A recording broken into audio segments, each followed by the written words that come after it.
I came up with the concept for Castle because I was watching a lot of procedurals on TV, but most of them didn't seem to have strong characters at the core. And I remember the great shows I loved growing up, The Rockford Files, Columbo, Moonlighting. You weren't just following the case, you were following really terrific characters. You ever have any fun? Let your hair down. Drop your top. You do know I'm wearing a gun. One of the things that I found to be the hardest thing to do was to find writers who could write attitude humor, where the humor comes out of the attitude of the characters, the way they're behaving, the way they're thinking. That's what we did on the Rockford Files. You okay? I had sex with my ex-wife this morning. The fun of it is the characters, and you know what I love about your script is that it's the flaws are always more interesting than the strengths. It was the dialogue, the realism of the dialogue, like regular people speaking to you, where it didn't sound overly theatrical. It's like, yeah, it sounds like your buddy talking. Writer? Cool, huh? Hi, I'm Rick Castle. You know, Nathan is such a great star to play the writer character. Who was murdered and was it gruesome? I think Andrew Marlowe did a fantastic job of creating this character on the page, and I had a really good idea and a really good understanding as to who he is. I know how to play this. I know his attitude. Why would these kids pick the wrong guy for murder? Simple. One of them did it. He notices everything about somebody. It gathers information on them very, very, very quickly. He left Manhattan then. Why would he come back? He pays attention to detail because detail matters to him. You're really basing your next character on Detective Beckett? Every artist needs a muse. Call me a muse again, and I will break both your legs.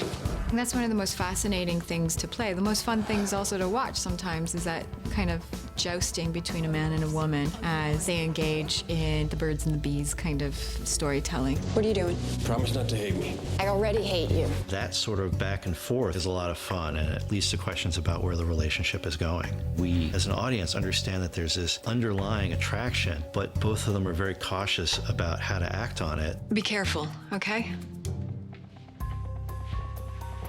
Do I detect actual concern for my well-being?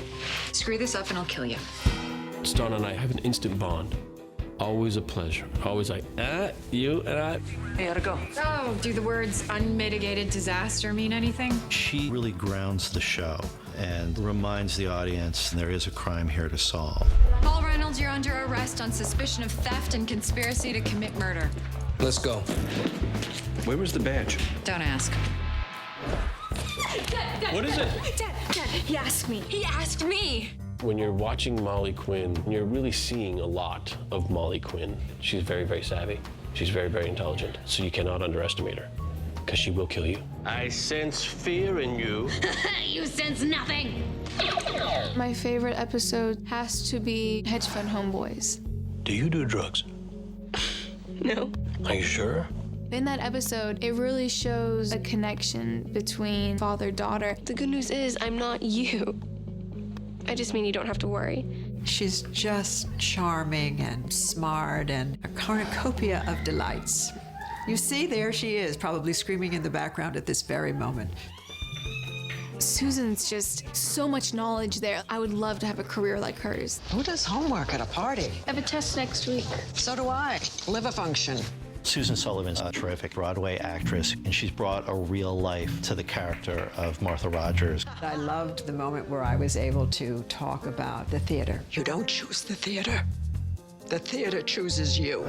Yo, you got a hit on the first victim's prints. Esposito. You know, I'm the one who has everybody's back. You know, I'm the one that carries the shotgun. If things get hairy, they're gonna look to me to save the day. That's just...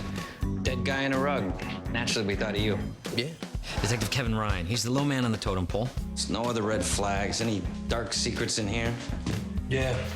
Dr. Leeds had a weakness. My partner, Javier Esposito, and we go out and we do a lot of the things like digging in files and dumpsters. I mean, you lived in New York your whole life and you never scored a piece of roadkill. Roadkill. It's kind of a study in opposites, trying to figure out who Ryan and Esposito are and how they play off each other, and we're always making opposite choices because we want to make that interesting. You know that red couch I have? 54th and Lex. We are never playing Madden at your place again. Then find this dirtball before he murders someone else, all right? The cast bonded immediately. Ego was gone. Ego was absent. And when ego was absent, then there's an opportunity for human beings to connect. They're all a fun-loving bunch, and so, you know, we play jokes, we have fun, and then when it comes down to the drama, we all know how to shift gears in time for that, too. I like that edge that we have, and that we can make you laugh over a dead body. We have a phenomenal writing team, a lot of vets, a lot of up-and-comers. There is no shortage of crazy crime stories. A lot of people on our staff keep their own murder files of strange and unusual murders that would serve as an inspiration for a great episode. And sometimes people just make stuff up. What kind of freak drowns a woman in motor oil? Castle, you okay? Yeah, Psycho here needs a breath mint.